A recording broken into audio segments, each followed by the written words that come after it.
Hello दोस्तों, मैं हूँ पेरिस में। जैसे मैंने मॉर्निंग में कहा, आज है मेरा पेरिस का लास्ट दिन।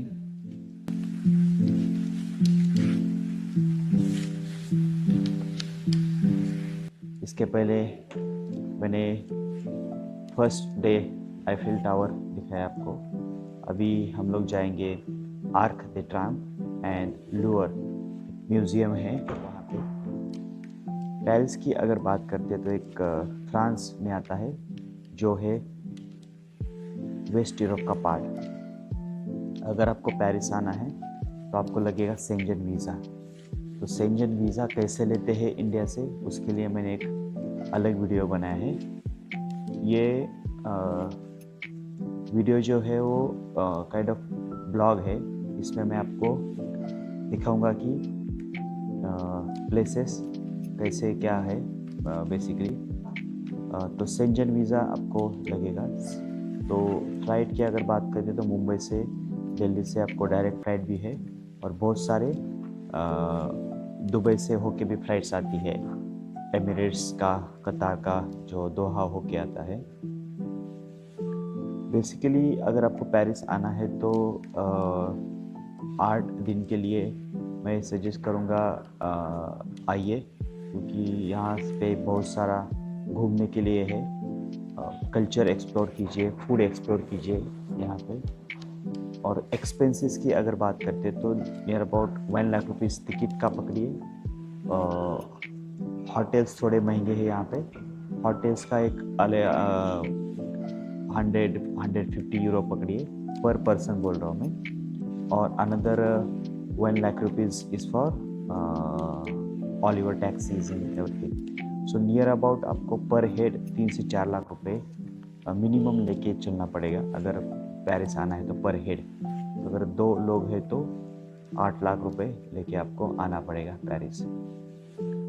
तो 2-3 चीज़ें मैं आपको यहाँ पे बताऊँगा। पहले तो यस, घूमने के लिए तो पूरी दुनिया आती है। यूएस के लोग आते हैं, लैटिन अमेरिका आते हैं, इंडियन आते हैं, चाइनीज़ तो बहुत है। उसके बाद मेन तो एक आईफिल टावर है, आर्क दे ट्रायम्फ है, और तीसरी जो है वो है अपना म्यूज़ियम, जहाँ पे मोनालिसा की पेंटिंग है।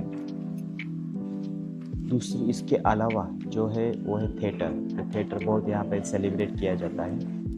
तो theatre mainly art and artist यहाँ पे सेलिब्रेट किया जाता है।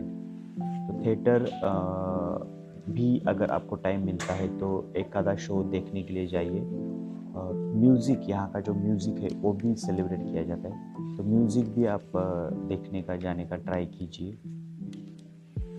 और लोकल फूड ऐसा मुझे कुछ खास नहीं लगा।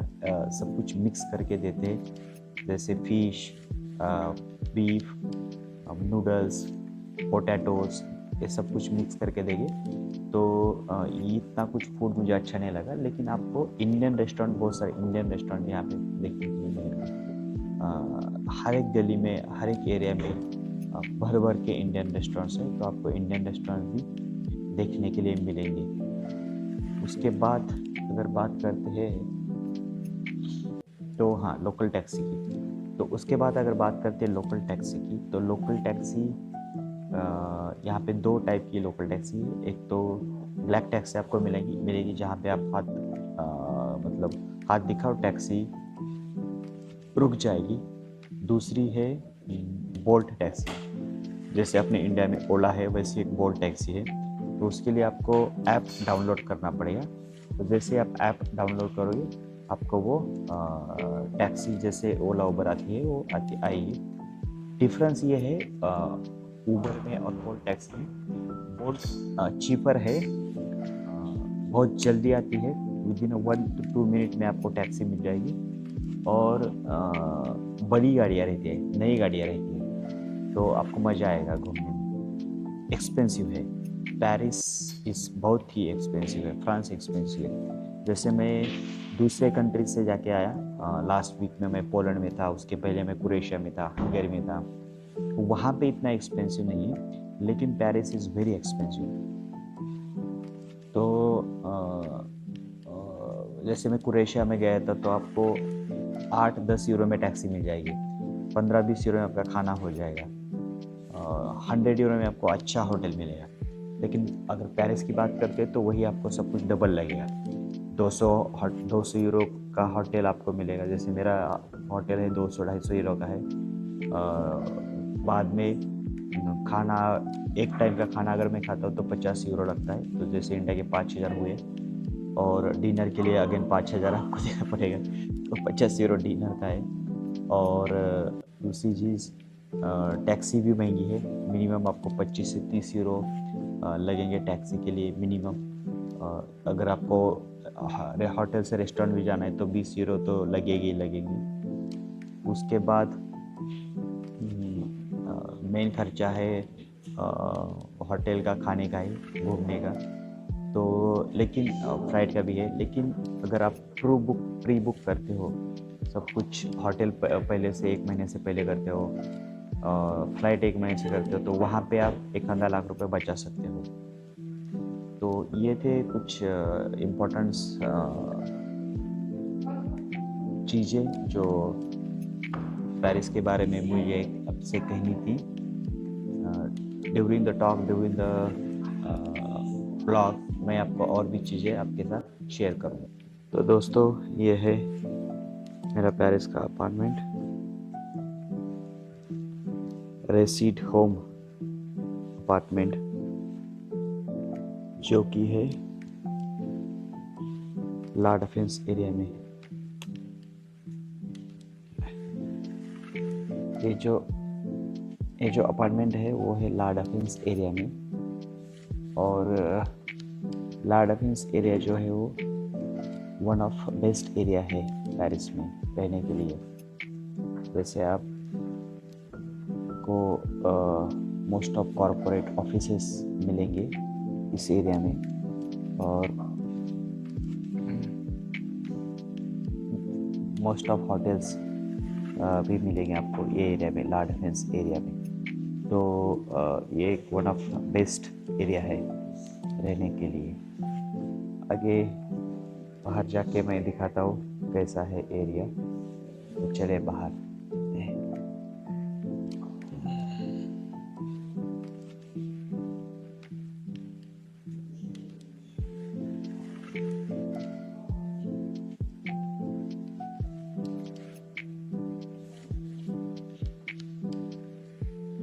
आप जैसा कोई मेरे जिंदगी में आए तो बात बन जाए।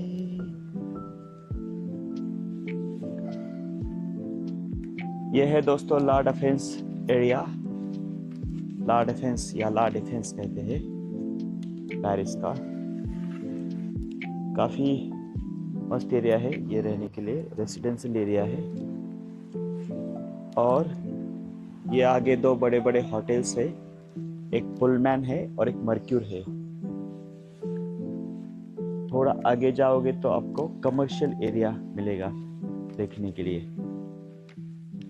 कॉरपोरेट और कमर्शियल एरिया कह सकते हैं हम। मोस्ट ऑफ कॉरपोरेट हाउसेस आपको देखने के लिए मिलेंगे वो एरिया में। हम लोग चेकआउट कर रहे हैं आज, क्योंकि आज है लास्ट दिन। आज हम इंडिया जाएंगे। इवनिंग की फ़्लाइट है मेरी 7:30 की, सॉरी 9:30 की। तो उसमें इस तरह की फ़्लाइट है 9:30 की। उसके पहले 3 घंटा एयरपोर्ट पहुंचना पड़ेगा। तो नियर अबाउट 6:30 अराउंड एयरपोर्ट हम लोग पहुंचते हैं। एक छोटा सा हाईवे जाता है यहाँ से,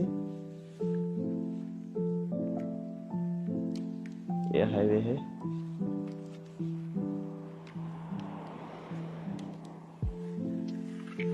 ये जाएगा छोटा सा हाईवे यहाँ से।